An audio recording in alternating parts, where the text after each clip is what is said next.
All right, I am going to call this meeting to order at 6 o'clock on Tuesday, August 3rd. This is the Economic Development Subcommittee. This meeting is being recorded by the EDC. If any other persons present are doing the same at this time, you must notify the chairperson at this time. What are you recording? Perfect. Roll call members. Counselor Helisio, Counselor Gordon. Here, And I'm Garrett, Counselor Garrett, thank you. you have to roll call the ones that aren't here, so. Um, Not here. And Counselor Bullock isn't present. She said she wouldn't be here. Do one more. There is. Who is it? I don't. know. Oh, and Counselor Minhas is not present. It's been too long Yeah. since we met. The next item on the agenda is approval of meeting minutes from March 12th, 2024. Can I get a motion? So moved. Second. And we have approved the meeting minutes. Next item would be public comment. Does anybody in the public? John is in the way. Oh, John Bottomley, I suppose. figure out how to do this. He's all right. There we go. All right, so the next item is public comment. Do we have anybody here that wants to do public comment before we start? All right, Counselor Haley, do you need to be tracking? yeah, if you could, that'd be Yeah. great. Seems pretty simple for tonight. No motions, so we move on to discussions, which is the future plans of the conversion of city vehicles from gas to electric powered and the municipal net zero operations plan, which isn't on the agenda, but an email was sent earlier as an addendum. So we're gonna let the mayor and Carol Collins take it over from here. Welcome. Thank you. Want to move to the Is it table? okay? Yeah, absolutely. Yeah, go for it. You want to be at the throne here? I'll sit with you. This is more comfortable, you know, once you sit right there. You deserve it. All right, thank you. Yeah. So I apologize. Thank you so much for the invite. And did you say that you did receive? I did receive, yeah. I'm two sorry that it was this documents. afternoon. I just got back from vacation and yesterday heard that you were interested in energy as well as the vehicles. So I did bring printouts if anybody wants them. I will take. Yeah, that'd be great. I tried to print one, but my printer was not cooperating. Well, I did it very slowly. Thank you very much for doing that. Oh, if you want. No, but I'll share one with. Okay, great. Seen this on. So I'm happy to answer any questions, but it sounded like initially it was related to the vehicles, so Yeah, I think. that's what the memo, oh, and I have printouts of the memo. If you have any questions afterwards, we'll go from there because you might answer some of our questions. Perfect. Okay, I apologize. I do have the memos also. What I'm gonna contribute tonight is I'm gonna pass out all the good work that Carol did. That's why I'm sitting at the table. Sorry. Here you go. You have one already, right? Yeah. Yes. Oh, that was a smart, I should have done it that way. So you need one more then? No, I Okay, was able to got it. put that. Got it. That's why he's mayor. Okay, so Executive function.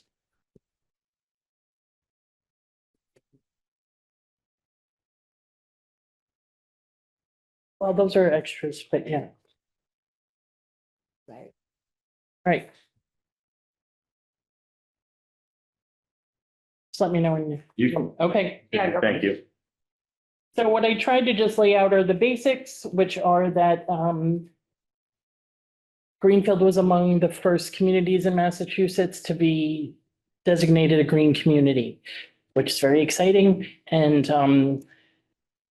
that was back in 2010. So we've been a green community for 14 years. And one of the commitments that we made to become a green community is to adhere to the green community vehicle, fuel efficient vehicle policy. So we have a great system by where we adhere to that. And I work with the different departments as vehicle purchases come up to help make sure that the vehicle meets the requirements to be fuel efficient, and B, also try to help if there's an opportunity to find something that's even more fuel efficient. We also, I think you may know, and I was like driving all around today, like, where is it? But it's coming tomorrow afternoon. We're getting our second EV, all battery electric vehicle, which is hot off the market, like we've been waiting and waiting. But it's an all-wheel drive Chevy Blazer EV for the building inspector. And then we're hoping that there's already a lot of interest buzzing around. And they are making that model into a police vehicle. So that is the goal, is to hopefully they'll like it and it meets their needs, and we can start with that. So we already have kind of some tentative plans in the works to get one for the police department to use with a charger, and that meets, again, their specific unique needs of needing them all the time. They are so fun. Anyway, super fast. And so that's where we're heading with that. And I guess one thing I did want to mention, I don't know, it may come up in questions also, but I like cars a little too much. So I've always been following the vehicles, and actually the picture I have on the policy memo that goes to all the department heads that purchase vehicles has my favorite car on it, and they just went bankrupt, and I'm still crushed. I'm devastated. Fisker Ocean, beautiful, but whatever, too many problems, I guess. But one of the things that I think is really important that I like to tell people is there's a lot of talk out there, and obviously climate is such a big issue, and being green. And so a lot of people have, it's tough to get through the noise always to find out what's the best way to go forward. So with the vehicles, I've wanted, and it was great that they've been using hybrid cruisers for a long time, but as EVs have come out, I don't want to recommend anything unless I can make sure it's gonna serve the needs, because the last thing we need is something not to work that costs a lot of money, because it's hard enough to get moving forward. So for me, I'm excited because I feel like the Blazer electric vehicle is the first one that can rise up to the needs of the police department. So I hope I'm right. And then I did hear, we'll stop there, but I did, in relation to the energy questions, added a few more paragraphs with some other general information. Yeah, the 28.3% statistic, pretty impressive. I'm waiting to see what we do for FY24. Yeah. So I had one question in regards to the EV vehicles for the police station and other municipal locations such as the DPW. Have we done any like electrical assessments of the buildings themselves to make sure they have capacity for, and how many vehicles and chargers they could actually fit? Because I do know like a level 2 charger is like a 40 amp requirement, you know. Newer ones are 50, 50. but yeah. Yep. So it's a lot of power, and we have old buildings, and well, not except for the fire. Boy, I know. That would be one of my concerns, is making sure we're doing a thorough audit of those buildings to make sure we have the capacity. And we're also not putting too much of a strain on that facility where they don't have power for something else that they might need down the line as well. So just something to look into. I don't even know what size service they have over there. So was my only concern really with the whole thing. I think it's a great idea. I think it's a step in the right direction, and you've done an awesome job. Anybody else have any other questions?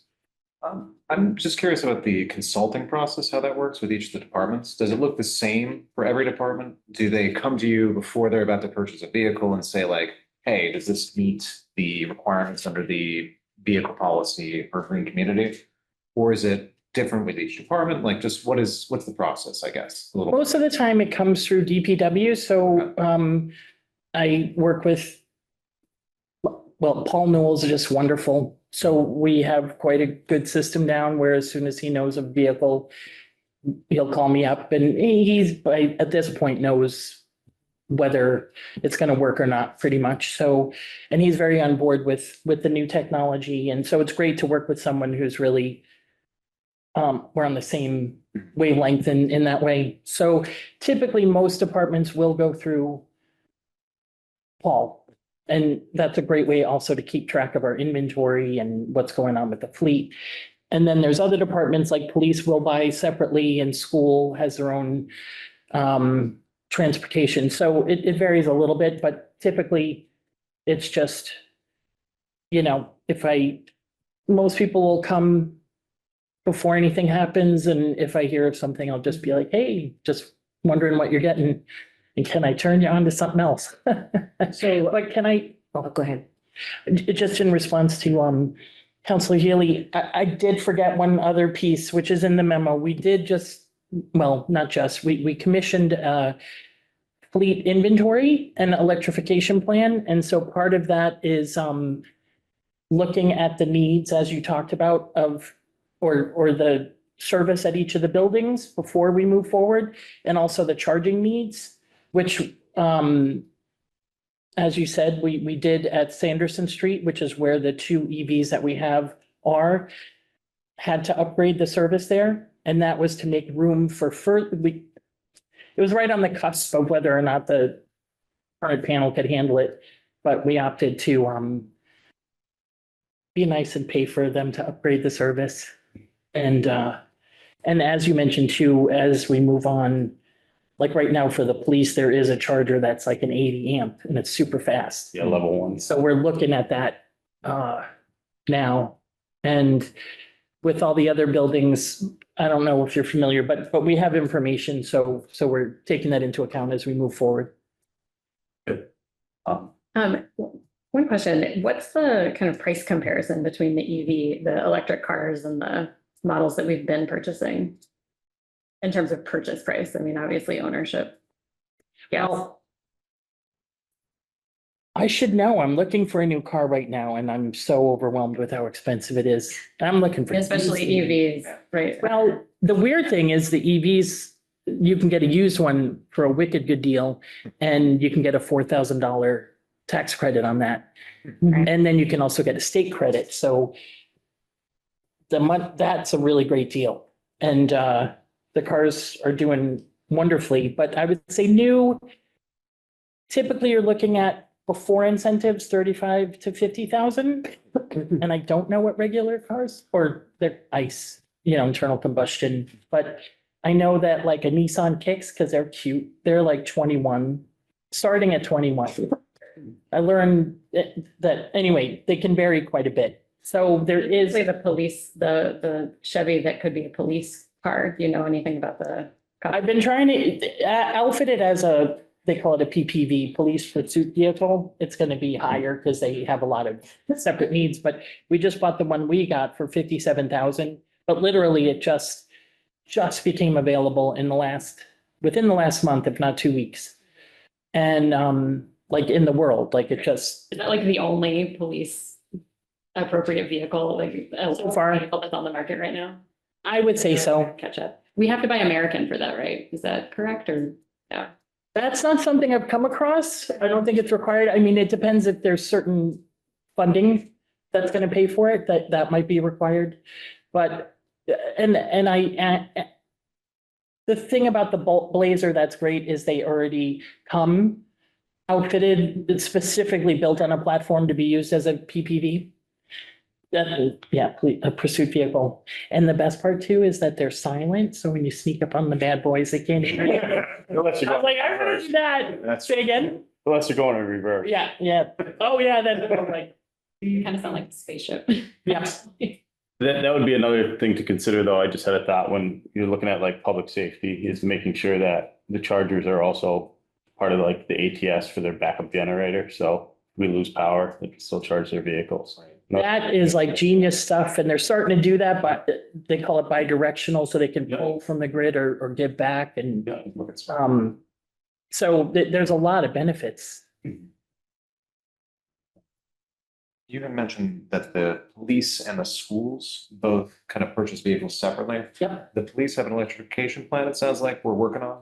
And With the inventory that we're working on, yeah. Is the schools going through the same process or no? So there's, Because they have a lot of fans. You know? they do have a lot of vans and they drive a lot of miles and it's a big thing. The issue with that is the, being able to put in the infrastructure that we've encountered so far, just kind of stumbling blocks. And then we contract out for our bus service, and I've worked with the previous transportation director, but I have not yet met with the new person since I've been back. But the goal is to really be aggressive. I think we could save enough, especially with those vans. Oh, I don't want to say things I can't promise, but massive savings that could like pay for. So I'm gonna say something on that. We have like a policy within the city, if it turns on and you plug it in, it's supposed to go through Carol, and I am Right. gonna be bringing that up tomorrow night. There's a school committee meeting. Okay. To make sure that that is, Happen. I think they just purchased, I'm understanding that another van or two was just purchased, so we'll have to be going over that. Yeah, I had heard that, Mhm. and that's part of it. And, but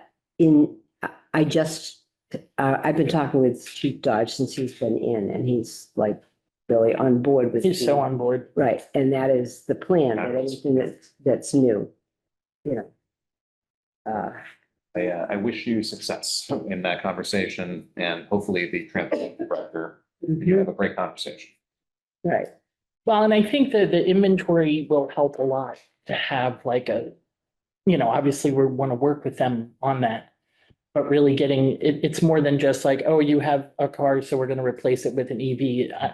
The goal is really to look at the uses and make sure we're right sizing the car, so we don't need an 8-person van if you're transporting one person, or, some departments don't drive a lot of miles and they do, limited things at times of the year where that could be shared. So my goal is always to save money too. It's fabulous. I have a really basic question. How many vehicles are in the city fleet?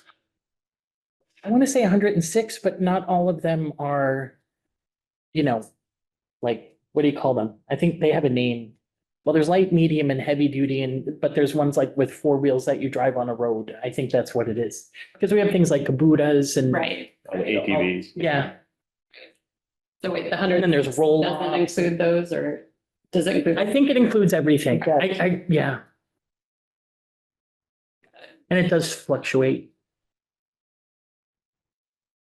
So 2 down and 104 to go. Oh, I'm on it. Not a problem. and We're gonna get there. sometimes there's money for them, like Mark's one was half paid for. What, isn't that was by, Well, yeah, as a green community, and because we've achieved over our 20% energy savings, which is, That's the goal. we're in a small group, we were able to get 15,000 off each. right, And with the other one, oh my God, it wound up costing like, the city had 40,000 appropriated and we only needed to use like 15. yeah. Wow, That was for a Bolt. So those you can get wicked cheap, great. but they stopped making them. Anyway, it's hard to keep up with all this because it's like, every day it's like, okay, now that's out of business. That's Yeah. fair. Any more questions about the vehicles? I have a question about the green community designation. It might be more appropriate for the next section, so I can just hold it. But basically, I had heard that there is another designation that gets rolled out. Yep. Is that something we're aiming at? Or is it not fit our needs? Or, I don't know all the details, frankly. I just know that there is a new set of like a greener than green thing. I honestly don't know what it's called. It's called Climate Leaders 2.0. Okay.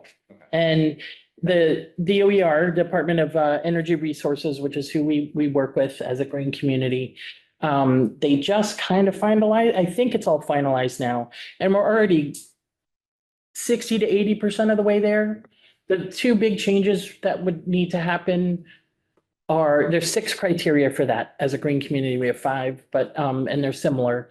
But the climate, so again, a lot of things haven't changed, and now like, first we had to be adopting the stretch code, and now that's like so far surpassed so the whole market, I guess, has evolved, or there've just been so many improvements or progress made that they're trying to keep up Okay. with the times. But they are also kind of like, all right, you want more money, you gotta work a little harder. So one of the things is that we would have to adopt an EV policy first, meaning, is that what it's called? Anytime there's an EV available in any of the classes, we would have to buy it, no matter how much the premium is and no matter what the funding source is. And I'm almost okay with that because it, there are usually grant funds to help with the differential, but it also, I would be more nervous about having to commit to a vehicle that might not have a proven track record yet, especially with these larger, there's just a lot at play. And again, I try really hard. I don't want to recommend something that doesn't work out because all it does is make my job harder. There's not like strings yet attached to this new No, designation. we would have to go and apply for it and be designated, and then we would have to reapply and get reapproved on a regular basis. And there is, it's just a lot more, I don't know if I want to, they're trying to help all the communities get to being fossil fuel free by 2030 to meet the state's goals. And that's some serious stuff. We're doing pretty good. And I'm, it's like one thing to be like, I think we got it. And then another thing to be like, we said and so anyway, the other piece that we haven't done yet is to adopt the opt-in specialized stretch code, which, I wanted to get some feedback from the building community on it before. Yeah, we could have a conversation. I would love to actually, Separately. because I've heard some things and they're making some changes now. Yeah. But I've learned the hard way that we don't want to be first and we want to let other people learn the lessons and then we'll hop on. So I think they'll straighten it out. And they have some edits that are being made I now. think the biggest thing is when comparable between residential building and commercial building. It's making things very expensive to build, right? And in a time where people are already struggling going grocery shopping, it's tough to tell somebody, hey, you want to build a house? Well, you can't do it unless you meet these requirements. And that could increase cost 15 to 20%. So, And you're saying in commercial application? no, in residential. and Really? commercial. Yes, so commercial, it's tough because now, previously in the old stretch code, it was anything over 100,000 square feet needed an energy assessment model done, where you hired a third-party engineer to come out and they looked at everything you were putting in the Yep. building. They did I just did it in Deerfield for the project they built. I think that's been lowered to 20,000 square feet now. I think you're right. And let's face it, the people building a 20,000 square foot factory are usually startup businesses because it's smaller scale. Yeah. And it does increase costs quite a bit, so. And I could probably get statistics on that just through. Okay. I have some too. Yeah, anytime you want to meet after hours. we can Okay. go through some of that stuff, but I'm not saying it's not a step in the right direction, but at some point, it's like rate of return versus investment for buyers and builders, and you're kind of like, is this really worth doing anymore? I mean, it's interesting to get your feedback because as someone who's been on, that's where I started was in architecture and really you can build net zero for a differential of like $1 a square foot, adding insulation and then you make it back. Or let me back that up because I hate to throw out numbers when, it's been very hard to quantify things. So it makes it really difficult. But what I do know is that there's some very active groups like Built Environment Plus, which is anyway, they've been documenting all of this so they could have cases and they're seeing a 1% to 2% increase overall that is recouped within the first year because of your saved operating costs. You could, So, you could argue that for sure. Yeah. Over time, it's like anything else. It's operating costs and upfront money or money you have Right. now or you don't have, Yep. right? So if you don't have the money now, it doesn't really do you any good, but if you have it down the road, or you have it now and you make it back down the road, that's great, right? So I think the best way to do it is to show you, when I build buildings, I use a 4-inch insulated metal wall panel. I think it's a R32. And previously I could get away with 3-inch panels, and I could tell you what the delta is, just that cost alone. Yep. Pretty quickly. So I'll get that information for you. That'd be great.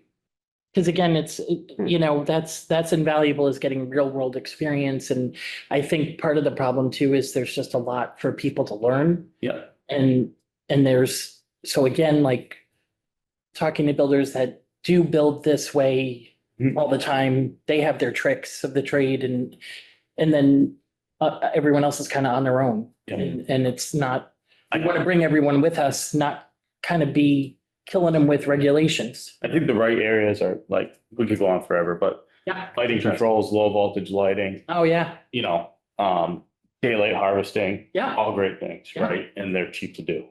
They're Yeah. cheap to do.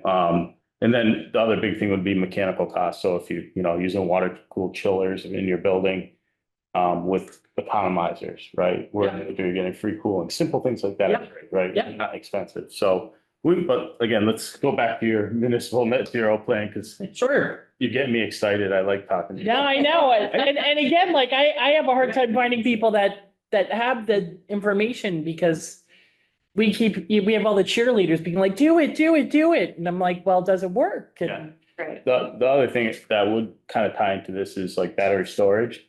Yep. And if you've thought about doing any battery storage up at the solar field up there at the landfill, because it's really good. Yep. I actually got a grant to do it back in 2014. Oh, really? I was working with, oh gosh, it was Tesla's company. Mhm. Long gone. Anyway, we worked very hard on that and basically couldn't get it approved. Okay. And again, that's one of the things that it might come up in something else. Not to pull on that thread too much, because I don't think we want to, but who didn't approve it? That was my question too. Utility. Okay, Okay. so it wasn't. I learned more than I ever wanted to know. More than I ever wanted to know. Yeah. About how the lines work. And I do have a healthy appreciation that the utility has to promise that things aren't gonna blow up, right? And we want that. We don't want things, but they are so on the cautious side. Yes. And so that's kind of where we were stuck. It gets tricky. We get into your interconnection agreements and you start having some of the costs to upgrade, like the utilities, Ways or paths. Here. Oh, yeah. breakers to Yeah. make it safe, and the relay files you have to run. It's like, it costs people a lot of money, right? But maybe things have gotten better since 2014 with them. I don't know, but I do know the Greenfield substation is old and it's in really tough shape. So, Yeah, I mean, storage is one of those things where I finally called up the utility. I was like, can you show me where there's one that's actually on? Yeah. Because I could go to a webinar every single day about like, oh, everyone should be doing storage. And it does seem like things are coming online. So I do think it's changing, and there's different models, like doing it at your house is, yeah. you know, that's easy. But when you're talking this level, and just so you know, I bored the press out of the room. Now I can tell you something else. But the interconnection on that was 900,000 for like a $1.6 million project. And at the end, the developer told me he could make more working at McDonald's. Yeah. But that's the game they play, and it's nuts. But that is something that comes up in the climate report, because I know everyone's like, put on more solar. And it's not as easy said, Yes. done as said, you know what I mean? Yeah, there's plenty of projects out there that sit for 2 years after they're done and before they're even connected to the grid, right? So, I just read we have a climate chief. I'm sorry, you did bring it. Is it okay if I keep going? absolutely. I have nothing to do. Yeah, it's Discussion, it seems like Tuesday what's night, yeah. Did we lose Amy too?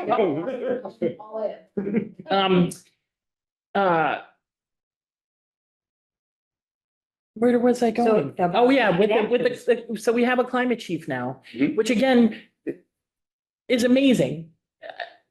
And I've read more than once that she's the only one in the whole country.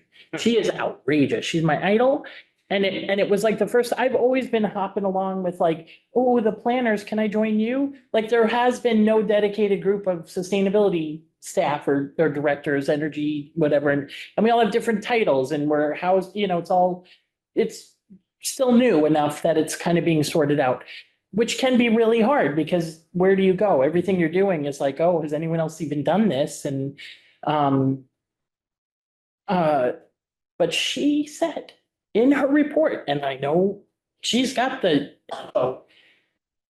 there's interconnections that have been sitting for over 8 years, and there is currently 30,000 megawatts sitting in the queue, waiting to be interconnected. 30,000. 30,000 megawatts. That is so upsetting to know. Exactly. That's terrible. And so when people are like, why aren't you putting up more solar up? I'm like, have at it. Yeah. We can do small projects, no problem. Like when I did the DPW office, that was a joy, almost a joy. Then they changed the fire code. Oh, jeez. Yeah, what is it? Once you get over like a megawatt or something, Over 25 kilowatts. So wow. it's tiny. So even when we're looking at roofs, we're only looking at 25 kilowatts. A lot of the installers won't do anything more than that because it's just, Is then the utility has to decide to get up and connected. Is that the issue? There's a lot of things, aren't there, with the connection process between the utilities and yeah, they have to approve it. And again, they have these like, it's like voodoo economics, all kinds of stuff. But I don't want to get into the weeds on that because I don't know enough of all I know is that it's still a major issue, which again is kind of like everyone's pushing, the state's even pushing. We need X gigawatts of solar, but if you can't get past go, then it's like you guys need to talk because we're trying, but we're being stopped. So they are working on it, and that's a big, big initiative right now is to make solar larger projects easier to, and that's a crazy thing. We were the #1 state for solar when we did the landfill, and that was a penny a kilowatt hour. And and that's why the state changed it, because developers were coming from all over. They were making all the money. And there were still some great deals, but then they would leave. Nobody was building their own giant farms. Cities don't have that kind of money, typically. So they changed it, and then kind of like everyone was out. So now they're trying to find a balance. Yeah, they went to New York, They went to New Jersey New Jersey, and Maine. and Maine's huge right now Yep. for development. Yep. So what did I say? So yes, I handed out this net zero operations plan that FERCog did for us. And I call myself scrappy. I'm always trying to get stuff done with no money. And partially it's just like, oh, let's figure it out. And so it was great to have someone be like, we'll put everything in a pile for you. Cause I'm not good at, I try, but it's just, Got a lot of irons in the fire. yeah, exactly. So this is I just thought it might be helpful. It talks a little bit about like the direction we're heading in. I think you probably don't want to get into the details on that, but I'm happy to at any point. There's always a balance between, yeah. No, I think we could review this. If we have questions, Yep. we'll probably reach out. So this is like hot off the presses. Yeah. No, it's not, but I was gone for 6 months and it came up right before I left. So from the fall, and I'd say if anything, there's just more good news. And so I guess when we finished it, the DPW office building was just about to get the solar. And we hadn't yet gotten the EVs, the 2 EVs. And trust me, it might sound small, but these are all really hard things. Oh, no, yeah, I don't mean to minimize getting 2 down, however many to go. I like Yeah, these that. are, You like what? I like her optimism. Yeah. Yeah. yeah. So page 4 through 6 has kind of a list of accomplishments, I guess, to see where we're coming from. And then the end has, they made beautiful graphics, but, greenhouse gas emissions inventory. And then also like what we're going to be working on. So I have, every year I kind of make an action plan, and it's based on, if we have equipment that's failing, or if there's a certain grant, or what is we need to address first, that kind of comes into play to kind of direct. And then there's also like, where's the best energy savings, that we have a good technology that we can do. So Do we have any other renewable sources other than solar right now? I don't know if, yeah, we have some wastewater heat recovery. I don't know if that counts. Sure. It's kind of like, I call it geothermal without the wells. Mhm. And, a lot cheaper that way. So I'm trying to do that at the wastewater treatment plant now. I want to say that's it. Yeah, I'm gonna say that's it. I flipped open to this page and it caught my eye, because I've wondered about it for a while, but Greenfield Light and Power, what is it? So I know it's an aggregation program, so you buy your electricity through it. It's not like a Chippy Electric Light or Hoyle Gas and Electric. It's not a municipal light plant. It's just a thing. Oh my God, you're opening a can of worms that I've. The crazy thing is GSET is an MLP. Right. So we had to, aggregation was made possible in Massachusetts by an act of 1997. And the only person who did it at that time was Cape Light Compact on the Cape. And then no one else did it basically till right around the time we started. But it's for us, we looked at it as a way, we have a great consultant we work with, and the goal for me wasn't necessarily like, you're providing people an option, you're giving people more stability because the pricing typically is a longer term than the utility, which is every 6 months. And but really it was an opportunity to be like, there's no other way to green your electricity at that time. So it was a way to provide, which since we've started, we've provided 100% green electricity consistently since January of 2015 at usually a savings, but always at a competitive rate. And and since then, we've evolved a little bit and tweaked it, refined it, and it's become a huge tool used in Massachusetts. Thank you. Sure. Any other questions from councilors? It's a lot here. Yeah, there's a lot of things kind of swirling around in my head, but happy to read this and then get back to you with Circle more back specific around. questions. Sure. Instead of making you quote things that are probably Well, already. the email I got was like, they want to know everything you're doing on energy. And plans, and I was just like, oh, that won't take long. So, I'm I curious about that. I apologize if it's in here. But in terms of retrofitting buildings, like I know that, so our buildings are in large part old and the heating systems are old and things like that. So I'm curious about heat pumps and. Yeah, page 10 is good. Page 10, there we go. oh, look at you. Yeah. Gold star. I was just gonna look that up, and that's actually old, but if I could, on page 10, it shows. So energy use intensity is how we compare buildings, and that's basically how much energy it uses per square foot. And it's equalized, so it doesn't matter what kind of fuel type it is.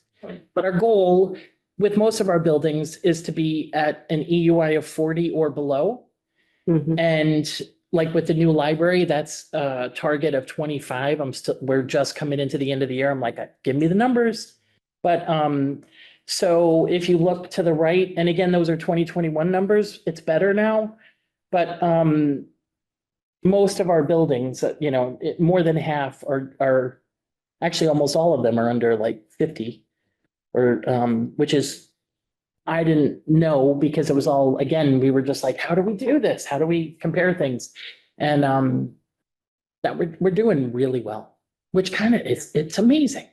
But if you look at this building, we have heat pumps in here. Right. That was 100% paid by a grant, and it was reusing the heat pumps from Davis Street before they decommissioned it. And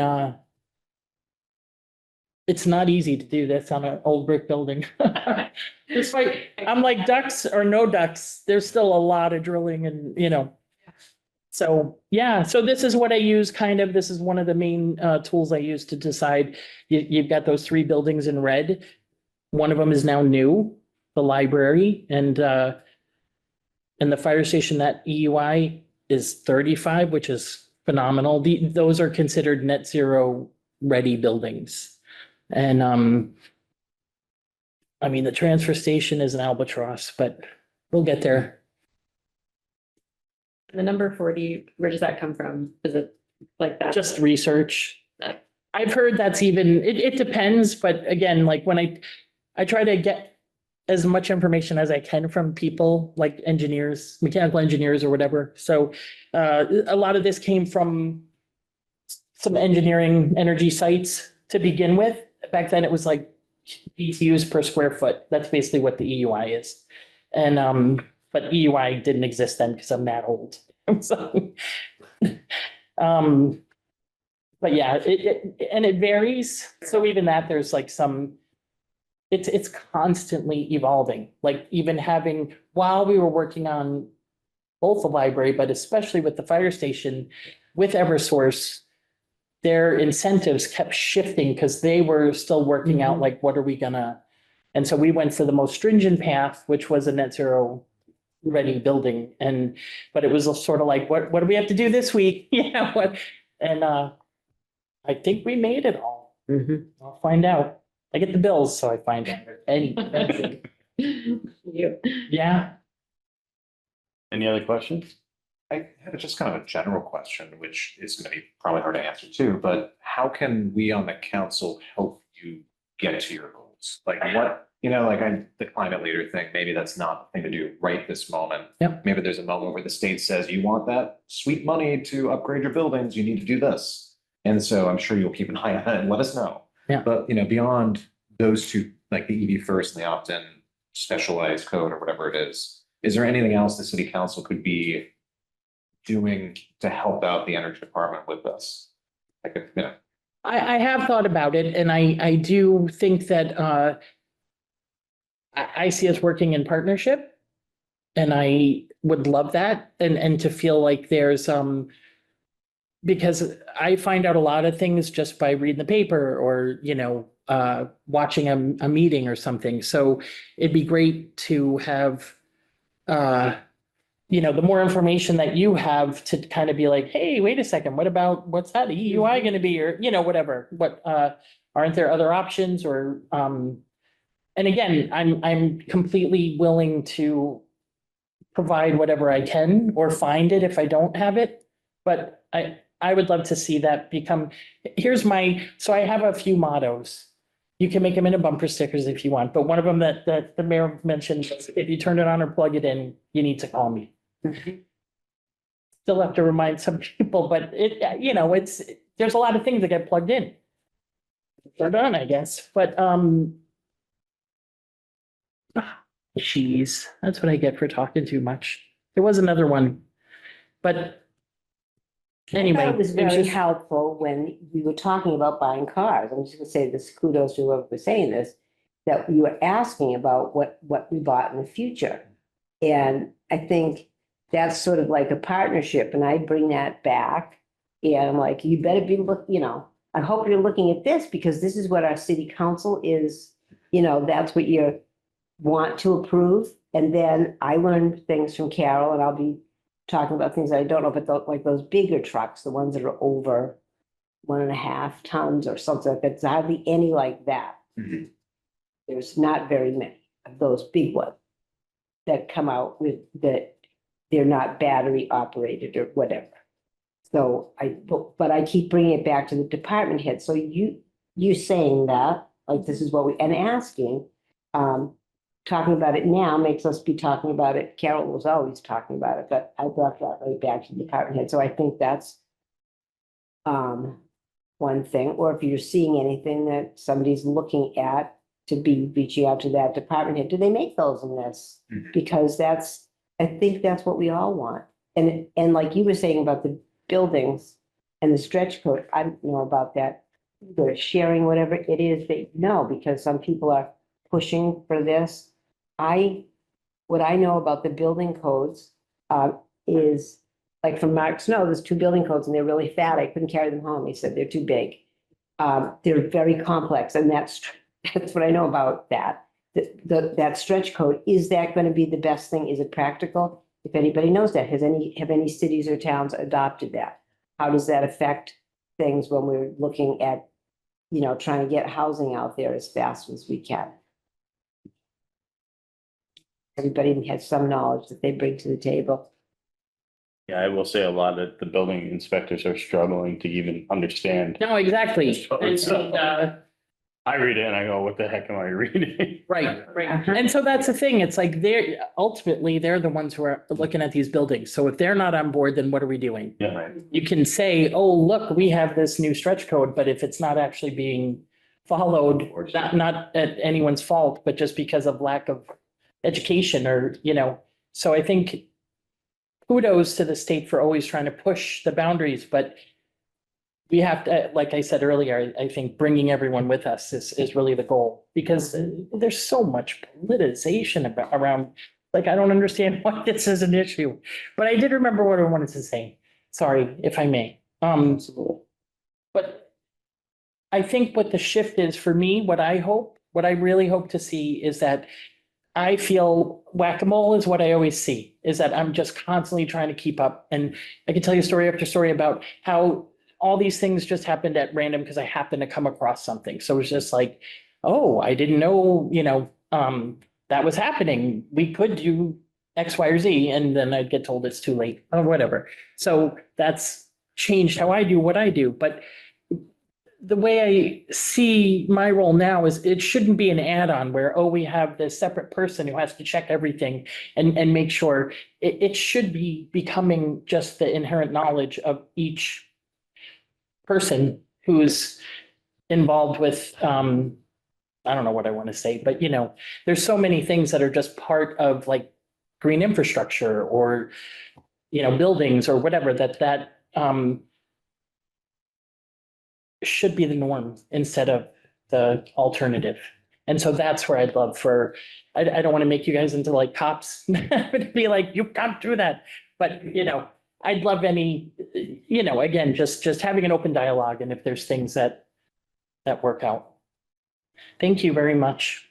Thank you. This is Very helpful. so helpful, and we're very excited that you're back. Yes, Greenfield, Thank you're you. very lucky. Thanks. we will needle anyone we need to on your behalf. Good. Good. Yeah, All right, so if there's nothing else there, I'm gonna just announce the next meeting. The next meeting is September 10th, 2024 at 6 p.m.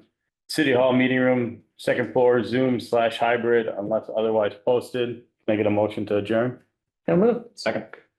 Have a good night.